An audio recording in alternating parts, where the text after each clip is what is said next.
네, 동경님계 시즌2 1화 그 세 번째 이야기 외노의 더 오덕영소 지금 시작하겠습니다. 박수! 네.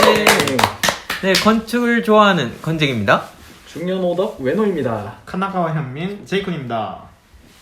그러면은 바로 외노의 더 오덕영소 시작해볼까요? 만화, 애니, 게임 등 다양한 서브컬처로 유명한 일본. 안 그래도 재밌는 컨텐츠에 배경 지식을 탑재해서 더욱 재미있게, 더욱 오덕스럽게 파보는 더 오덕연구소 지금 시작합니다. 예. 두 분 혹시 우마무스메라는 게임 아시나요? 지금까지 방금까지 외노가 저는 원래 알고 있어요. 아 그래요? 저는 원래 알고 있었어요. 어느 정도. 유명하잖아요 지금 한국에서도. 한창 핫하죠 지금. 아, 그래요? 네. 엄청나지. 이게 한국에서도. 수익이 어떻게 된댔죠? 수익이 3월 기준으로 일본 아마 모바일 게임 매출 100억엔. 와. 출시한 지 얼마 되지도 않았는데 한 달 됐나? 한 달 2월 말에 아마 출시된 걸로 알고 있는데 야. 이거 정말 폭발적으로 그래요. 인기를 끌고 있습니다 지금. 이게 그냥 뚝딱 만들어진 게 아니라 개발을 5년에 걸쳐가지고 했어요 이거를. 이 도중에 아마 연기도 되게 많이 되고. 맞아. 그래서 사람들이 엄청 기대도 많이 하는데, 그러니까 이게 감질맛이 나는 거죠. 아 그래요. PV를 보면은 와 개쩐다 이거 언제 나와 하는데 죄송합니다 6개월만 더 기다려주세요. 약간 그런 느낌. 그런 식으로. 근데 긍정적으로 그게 연기가 됐나 봐요. 지금 도쿄올림픽 보면은 연기되고 있는 거에 대해서 사람들이 별로 무관심, 무반응인데 이 게임은 좀 달랐나 봐요. 이거는 5년 걸쳐가지고 개발을 한 성과가 확실하게 보여요. 오, 그렇구나. 그만큼 잘 만든 일본 휴대폰 게임인데요. 네. 어떤 게임이냐면은 미소녀 경마 게임입니다. 미소녀. 경마 게임. 아이돌이 빠진 거 아니에요? 아이돌, 맞아. 미소녀 아이돌 경마 게임. 뭐 미소녀가 말을 타는 게 아니고요. 미소녀가 말이에요. 네. 여자애가 말이에요. 그 미소마가 아니고. 아니에요. 미소녀예요. 근데 경마 게임이에요? 그냥 달리기 게임이라고 하면 안 돼요? 아이 경마야. 어. 또 말이 미소녀예요. 왜냐면은 말이 미소녀고 말이 다르니까 이건 경마거든. 그래서 경마 게임이에요. 네. 알겠습니다. 일본 애들이 잘하는 모에화라는 게 있잖아요. 네. 아 그렇죠. 동물이나 사물을 뭐 미소녀로 표현을 하는 건데요. 이 게임에서는 말이 미소녀가 된 거예요. 네. 게임 제목인 우마무스메. 우마는 말이고 네. 무스메는 딸이라는 뜻이죠. 그쵸. 줄이면 뭐가 돼요? 말달. 그렇지, 말딸.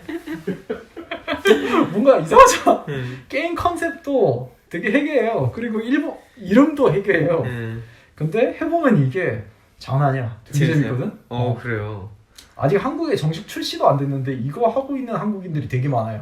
사실 제 주위에도 있어요. 그래. 제 주위에도 얘가 그냥 일만 끝나면 나 바빠. 뭐 하는데 딸들 키워야 돼. 우리 딸 키워야 돼. 딸이 있어? 말딸.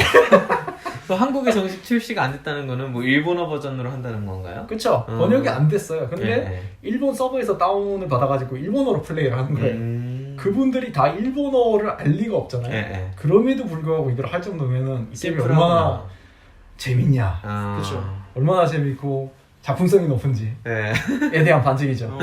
그렇군요. 근데 이게 웃긴 게 일본의 개발사가 한국에 퍼블리싱을 할 생각으로 한국에 상표 등록을 했는데 그 상표 등록 정식 명칭 중에 말딸이라는 상표가 있어요. 있어요. 있어. 이미 존재. 그렇게 있어. 내도 웃기겠다.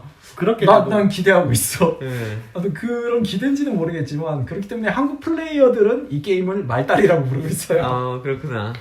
유튜브에서도 말딸이라고 쳐보면 플레이 영상이 나와요. 네네. 그 영상을 보면 처음에는 반응이 일반적인 한국인이죠. 두 분이 생각하는 것처럼. 이 미친놈들이 뭐 이런 씹덕 게임을 만들어놨어. 일본이 일본했다. 약간 이런 느낌. 그렇지. 일본이 일본했다. 여자애가 왜 말이지? 경마를 왜 하지? 유튜버도 그리고 보고 있는 시청자도 딱 반응이 똑같아. 표정이 막 찌그러져 있어. 이해할 수가 없죠. 갑자기 그치. 뛰더니 갑자기 또 얘가 춤을 춰. 그렇지. 노래를 부르네. 이상하잖아. 건적이 듣기에도 이상하잖아. 네. 근데 이걸 좀 해보잖아? 이게 말딸을 육성을 하고 레이스를 실제로 하거든요? 네. 다들 그 레이스를 보면서 한마음 한뜻으로 응원을 해요. 그 딸들을. 네. 유튜버도 시청자도. 그리고 이 게임이 특이한 점이 그냥 경마만 하는 게 아니라 경기가 끝나면은 아이돌처럼 라이브 공연을 합니다. 1등 한 사람이요? 누가? 아니 전체 다. 전체 같이. 만약에 18두의 말이 경기를 한다고 하면 그 18명이 18마리가 이제 머릿속에서도 이제 약간 헷가닥하죠. 아니 말다리잖아. 그 사람들이 라이브 스테이지에 올라가가지고 춤을 추고 노래를 불러요. 그리고 1등한 말이 센터에 서게 돼요. 아이돌처럼. 그 약간 프로듀스 101에서 센터가 맞아. 중요한 것처럼. 그치. 아. 유튜버도 시청자도 그 씹딱스러운 라이브를 되게 흐뭇하게 보고 있어. 진짜 씹덕감. 진짜 씹딱 같은데. 근데 뭔가 재밌네요. 그러니까 뭔가 저희가 게임을 하게 되면은 끝나고 났을 때 엔딩 부분을 막 빨리 넘기잖아요. 옛날에 막 위닝 11 하게 되면 골 장면을 빨리 넘기고 그 다음 장면을 하기 위해서.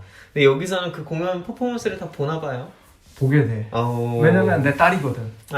그래서 나도 내 말딸이 우승했을 때 냉장고에서 맥주캔 까가지고 5분 동안 라이브 보면서 되게 흐뭇하게 아빠 웃음으로 쳐다보고 있었어. 아니 그런 궁금한 게 느낌이에요. 있는데 노래는 한 노래예요? 아이 곡이 많지. 곡이 많아요?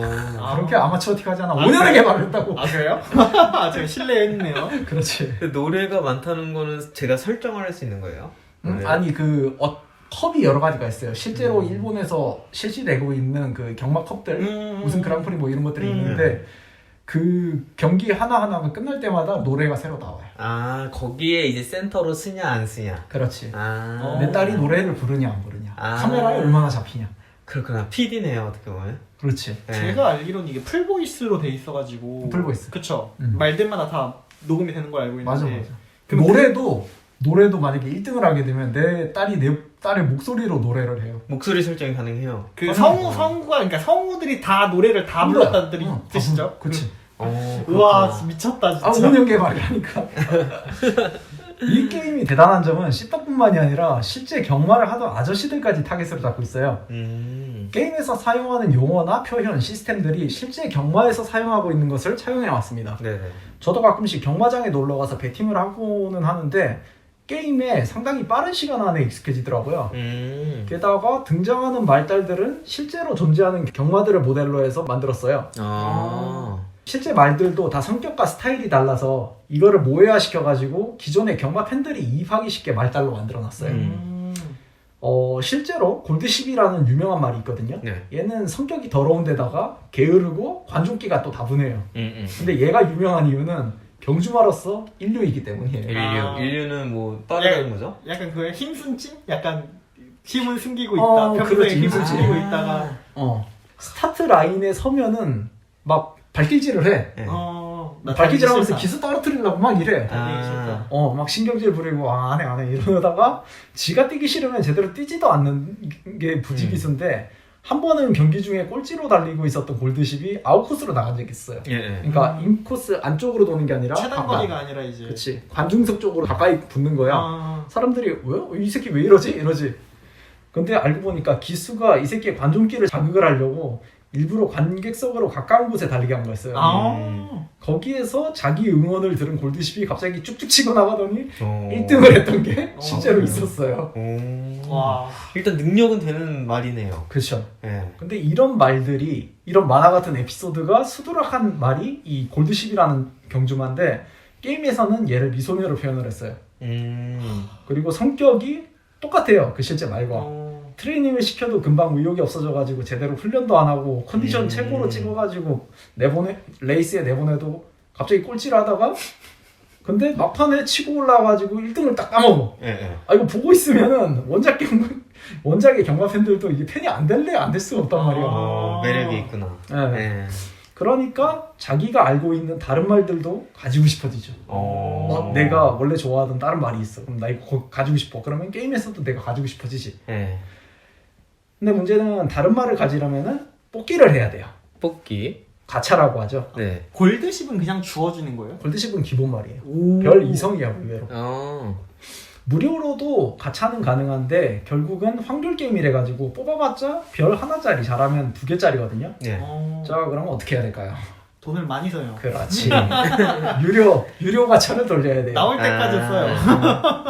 역시 해서 아는구나. 나올 때까지 써. 현질을 하는 거지. 그때 다음 월급을 바쳐요.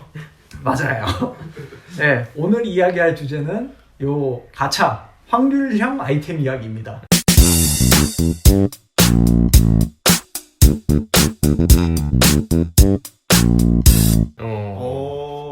최근에 한국 게임의 과금 가챠 화제가 되게 뜨거워요.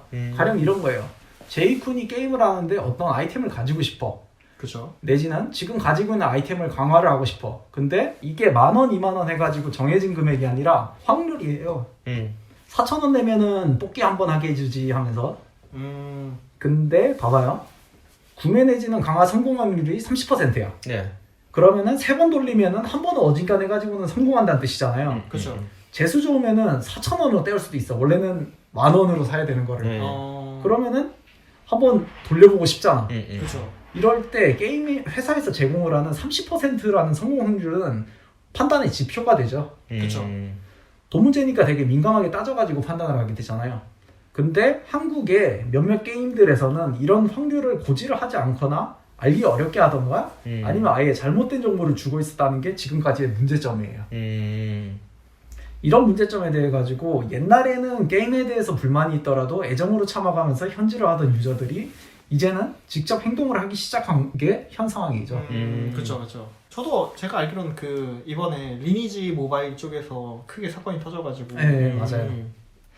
사실은 리니지가 최근은 화제지만 언제나 그 문제들은 많았거든요. 네, 예전부터 그런 거 있었잖아요. 게임에서 무기 강화를 시키는데 플러스 6까지는 이제 기본 100%로 올라가다가 6에서 7이 될 때는 확률적으로 올라간다. 그쵸. 이제 그 확률을 모르는 거죠. 그러니까 사람들이 돈을 엄청 때려박는 거죠, 거기다가. 맞아. 아까 말했던 것처럼 내가 이제 월급에서 백업 빼고 한 달에 쓸 수 있는 돈이 가령 예를 들어 가지고 10만 원이라 쳐요. 근데 그 10만 원을 박으면은 그래도 확률이 한 25%고 한 번 뽑는데 25,000원 정도 들어가지만 10만 원 박으면 뽑을 수 있겠다 라는 생각이 들고 그리고 또 그 판단 지표가 있으면은 돌리겠지. 하지만 25%라고 돼 있는데 사실은 알고 보니까 그게 10%라던가 아니면은 그 확률을 모르던가 하면은 하기가 애매해지지만 어쨌든 돌리게 되잖아요. 그렇죠. 돈을 쓰게 되죠. 그 시점에서는 이게 정상적인 구매 활동은 아니라고 보거든요. 옛날에야 게임은 애들이나 하는 거라고 했었지만 요즘은 다들 스마트폰을 가지고 있잖아요. 네. 그쵸. 그러다 보니까 게임 하나 안 하는 사람들은 좀 드물어요. 뭐 두 분은 지금 안 하고 있지만서도. 드문 사람들. 드문 사람들. 현실이라는 게임을. 현실이란 게임. 그쵸. 우리는 다들 조금씩은 게임을 하면서 큰 세대잖아요. 그쵸. 뭐 스타든 디아블로든 뭐든. 그쵸. 그리고 지금은 경제 활동을 하고 있고 이런 사람들이 취미생활을 위해 가지고 쓰는 돈이 중고등학생 용돈이랑은 비교가 안 되죠. 많이 쓰는 사람들은 왜 그 리니지의 집행검 억대 네. 그쵸. 정도 하니까 그 이거는 사람들은 상당히- 취미생활이 아니에요. 직업이에요. 그게 본업이잖아요. 맞아. 네. 그렇지. 하여튼 이런 돈을 쓰고 불공정함을 느껴가지고 불만을 느낀 유저들은 십시일반 돈을 모아서 게임 회사 앞에 전광판 달린 트럭을 보내서 자신들의 입장을 표현하고 있어요. 회사인 이상 외부 평판에 신경을 쓸 수밖에 없잖아요. 네, 그리고 그렇죠. 또 평판은 주식의 등락에 영향을 주는 만큼 이런 액션에 민감하게 반응을 할 수밖에 없거든요. 정확히는 몰라도 한 1년 전부터 자주 사용하고 있는 방법이에요. 이 트럭을 보내가지고 전광판으로 항의를 하는 게. 근데 이제 한 발자국 더 나가는 케이스가 나왔습니다. 게임 유저들이 돈을 모아서 변호사를 사가지고 회사를 고소를 하겠대요. 대박이다. 사실 소비자의 당연한 권리죠. 네. 그 리니지 이번 사태만 해도 네. 되게 그거 있잖아요. 제가 정확한 내용은 모르는데 아마 그 지금까지는 예를 들어서 엄청난 돈이 많이 들어가는 그 뭐 강화라든지 그런 게 있었는데 그거를 좀 더 저렴하게 바꿨다. 맞아. 그래서 그 헤비 유저들이 내가 이거 돈 얼마 썼는데 이렇게 하냐 없애달라 롤백 해달라. 그래서 그 유저들 말 따라서 롤백을 했는데 그 동안에 그 아이템을 저렴해졌을 그 시점에 네. 아이템을 산 사람들. 산 사람들에 대해서 돈을 환불을 제대로 안 해준 거예요. 게임 머니로 예를 들어서 1억 6천인가 산 사람한테 게임 머니로 5천 주고 현금으로 돌려주는 게 아니야. 그래가지고 제대로 리니지 아저씨를 정리가 안 막- 됐지. 네. 그래서 빡쳐가지고 막 변호사도 한다. 워낙 그 사람들이 이미 재정이 그쵸. 있는 사람이니까. 그분들의 입장은 이해를 해요. 근데 그거랑 별개로 저는 사실 소설이나 드라마, 만화, 애니 등의 그 문화 콘텐츠의 소비자들이 창작자들한테 영향력을 행사하는 거를 좀 바람직하게 보지는 않는 편이거든요. 그건 맞는 말인 것 같아요. 주인공이 너무 병신 같으니까 바꿔라. 주인공과 다른 애 사이에 러브라인을 만들어달라. 이런 것들 있잖아요. 근데 이런 요구들을 들어주다 보면 얘기 자체가 엉켜요. 완성도가 떨어진단 말이에요. 그러니까 저는 그냥 조용히 보다가 마음에 안 들면은 소비를 하지 않는 게 안 보는 게 정답이라고 생각을 해요. 근데 온라인 게임은 약간 다르죠. 온라인 게임은 유저들과의 소통을 통해 가지고 발전을 하고 더 재밌어질 수 있는 쌍방향 콘텐츠잖아요. 게다가 지금 문제가 되고 있는 가챠는 물건을 팔아놓고 열어보니까 내용물이 다르더라. 뭐 볼트론 완제품인 줄 알고 샀는데 알고 보니까 박스를 까보니까 오른쪽 파란 쪽만 들어있더라. 이런 문제를 해가지고 상황이 되게 심각해요. 그건 같아. 이건 창작물이라기보다는 이게 상품이죠. 이제 기업에서 상품을 파는 건데 그치. 그 상품에 대한 정확한 설명이 없고 불량품이었던 거고 소비자를 우롱하는 행위이기 때문에. 근데 이 창작물이라고 내가 표현을 한 게 가령 롤 했었잖아요. 그렇죠. 그 처음에 신캐릭 하나 냈다가 얼마 있으면은 이제 걔의 유저들이 늘어나면 너프 시키잖아요. 이런 식으로 밸런스를 맞춰야 되는데 누군가는 그 중에 계속 이대로 세게 해달라라는 사람이 있을 거란 말이에요. 그 시점에서 이건 컨텐츠가 된다고 보거든. 그러니까 거기서 영향력을 계속 행사를 하고 그 사람 말을 듣다 보면 밸런스가 깨지는 거야. 이런 것들은 또 약간 그 다르지. 유저들의 의견을 듣는 게 부당한가요? 그러니까 어느 정도 그거를 들어가면서 게임을 조율하는 게 맞는 거라고 그게 정답이죠. 정답이. 누군가는 불만을 가질 수밖에 없지만 네. 대다수의 사람들이 납득을 하게 갖고 나가는 게 게임 운영 회사들의 일이라고 보거든요. 아까 제이쿤이 말했던 그 리니지 문제의 주인공이 사실은 매드 형이라는 유튜버예요. 이분도 과금 문제로 제 판단으로는 되게 정당한 불만을 가지고 해결을 위해 가지고 게임 본사에 찾아갔었어요. 네네. 근데 그 행동의 결과 게임 회사로부터 고발을 당했습니다. 게이머들이 과금 시스템에 대해서 게임 회사에 가지는 불만과 그런 불만을 게임 회사가 어떻게 바라보고 있는지 그 유튜브 컨텐츠를 보면은 그 시종일관을 알 수가 있어요. 네. 매드형 유튜브에 올라와 있으니까 한번 확인해 보시기 바래요. 되게 스펙타클해요. 재밌어요. 그래요? 아마 약간 저는 아직 안 봐서 뭐 네. 이게 좀 잘못된 말씀인데 약간 개돼지 취급을 하지 않았을까. 그래요? 뭐 그런 것도 있기도 하고 뭔가 안 들어줘. 이야기를 안 들어줄 수 있는 시스템을 만들었었어. 그래요. 그런 거 약간 짤에서 봤는데 그런 거 있잖아요. 지금까지 그 소들한테 사료를 줬는데 갑자기 소들이 이게 사료 원산지가 어디냐 물어본다고. 짜증나게. 개돼지가 아니고 소가 됐네. 검은 소.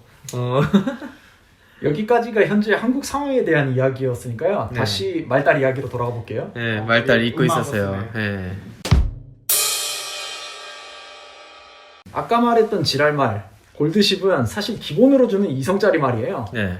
저도 가지고는 있는데 얘가 되게 성적이 들쭉날쭉해. 그러니까 못 써먹겠어. 그래서 무료 가차를 돌려가지고 삼성짜리를 하나 뽑았어요. 네네. 우리 마르젠스키. 마르젠스키. 우리 마르젠스키. 우리 딸이야. 내 딸이야. 최고야 얘가. 얘도 처음으로 우승을 했다니까. 그래요. 이때까지 계속 막 그랑프리 시즌 있으면은 거기에서 결승까지는 결국에 못 나가고 떨어지기로 했었는데 마르젠스키를 쓰고 나서 우승을 했어요. 근데 말만 그냥 잘 고르면 우승을 하는 거예요? 아니면 그 달라. 경주를 내가 할 때 육성을 해야 돼. 경주를 만약에 땅 해요? 그때 뭐 누르는 게 있어요? 아니면 그냥 없어. 그냥 놔두면 자기가 알아서? 자기가 알아서 돼요. 근데 그런 식으로 잘 뛰게 육성을 하고 스킬을 찍어줘야지. 딱 첫 우승을 하니까 되게 기뻤는데 그러면서 그때쯤에 갑자기 궁금해지는 거예요. 삼성이 이 정도면은 육성은 어떨까? 4성, 5성, 6성은 과연 어떨까? 그 시점에 이제 유료 가차 메뉴로 가가지고 막 오 하면서 막 뒤지게 되지. 우와. 이게 무료 가차는 1성부터 3성이고 유료 가차가 4성부터 6성인 거예요? 그 부분은 잘 모르겠다. 그건 좀 게 너무한 있긴 것 있는데 확정 몇 성 해가지고 있긴 있어. 근데 어쨌든 3성 이상으로 올라가려면은 개고생을 하던가 유료. 아니면 유료를 뽑든가 해야 될 거야. 그래가지고 그 유료 가차 메뉴를 보고 있었는데 특이한 걸 발견했어요. 게임 내에 확률표가 있더라고요. 어떤 말은 획득 확률이 얼마 이런 식으로 표가 있어요. 사실 저는 와우 이후로 온라인 게임은 많이 안 했었거든요. 네네네. 와우도 가차는 없는 게임이거든요. 네. 그리고 유일하게 유료 가차가 있었던 제가 해봤던 게임은 세븐나이츠였는데 거기에서는 확률표를 본 적이 없어요. 본 적 있어요? 저도 없어요. 되게 오래 하셨다고. 그렇죠. 한때 잠깐 랭커도 찍고 그랬었는데 근데도 본 적은 없다는 거죠. 본 적은 없죠. 근데 말달 확률표를 보니까 되게 신기하면서도 내가 얼마 정도 써야 이 말을 뽑을 수 있겠구나라는 판단이 딱 들더라고요. 그때 이제 마음을 접었지. 아 나는 일단은 무료로 해야겠구나라고. 그 궁금한 게 있는데 10연차, 뭐 11연차, 뭐 10연차를 하면 플러스 보너스 하나를 줘서 보통 11연차 이렇게 많이 짜여져 있잖아요. 그게 얼마 정도 시세가 형성이 되어 있나요? 시세가 아니라 뭐 가격이 측정이 돼요. 게임에서 할 15연차라는 게 있어가지고 네네. 10연차인가? 10연차다. 10연차 1500이라는 재화가 있어요. 근데 그게 많이 뽑는다고 해가지고 깎아주고 이런 게 없어. 그냥 150 곱하기 10 이래가지고 1500. 보너스가 없구나. 따로 없어요. 일본의 유명 게임 관련 회사는 다 가입되어 있는 세사 컴퓨터 엔터테인먼트 협회라는 곳이 있어요. 그 협회에서 발표한 네트워크 게임에 있어서 랜덤형 아이템 제공 방식 가이드라인이라는 게 있어가지고 간단히 소개를 드립니다. 제공되는 모든 가챠 시스템의 제공 확률을 알기식게 표시한다. 그 표시는 유저가 용이하게 인식 가능한 장소 또는 방법으로 표시해야 한다. 확률표를 보기 쉽게 내놓으라는 거지. 네네. 또는 가챠 아이템을 취득할 때까지의 추정 금액에 상한은 유료 가챠 1회분 금액의 100배 이내로 하고 해당 상한을 넘은 경우에는 가챠 페이지에 그 추정 금액 또는 배율을 표시하도록 한다. 그러니까 어느 정도 투자를 해야 이걸 얻을 수 있는지를 알려준다 이거죠. 그리고 그 금액의 상한을 정해놨어요. 네. 밑도 끝도 없이 받아먹으라가 아니라 이만큼 적당히 주면 해먹어라. 나온다. 적당히 해먹고 그 적당히 해먹을 때 유저가 얼마를 써야 되는지를 표시를 해놔라. 그리고 가챠 아이템을 취득할 때까지의 추정 금액의 상한은 이거 중요해요. 5만엔 이내로 하고 해당 상한을 넘은 경우 가챠 페이지에 그 추정 금액을 표시하도록 한다. 이런 가이드라인을 딱 정해둔 거죠. 이게 한국에는 없는 건가요? 한국에는 이런 협회가 없더라고. 근데 한국에 이번에 그 메이플 사태 한번 터졌었잖아요. 네. 이거 어떤 내용인지 아세요? 몰라요.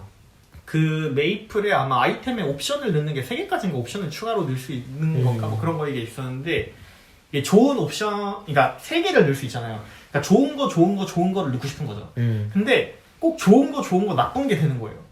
그래서 사람들이 계속 유저들이 이걸 좋은 거 할 때까지 계속 굴리는데 막 절대 안 나오는 거예요. 그래서 막 이게 막 확률이 0%다 근데 그 지금까지는 이게 확률이 있다 막 이런 식으로 존재가 되어 있어가지고 사람들이 계속 질렀는데 이번에 뭐 법이 그 올라간다고 해가지고 메이플에서 확률을 공개를 했어요. 그렇게. 근데 좋은 거의 확률이 0%야.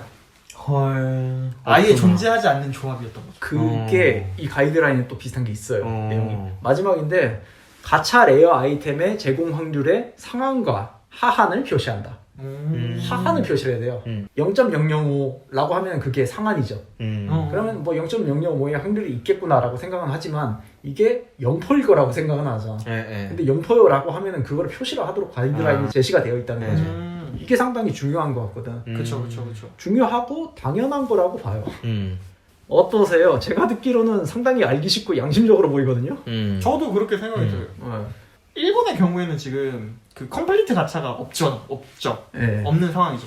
한국은 컴플리트 가챠가 어떤 거죠? 그 예를 들어서 A부터 E까지를 다 모으면은 이게 효과가 발휘되는 거.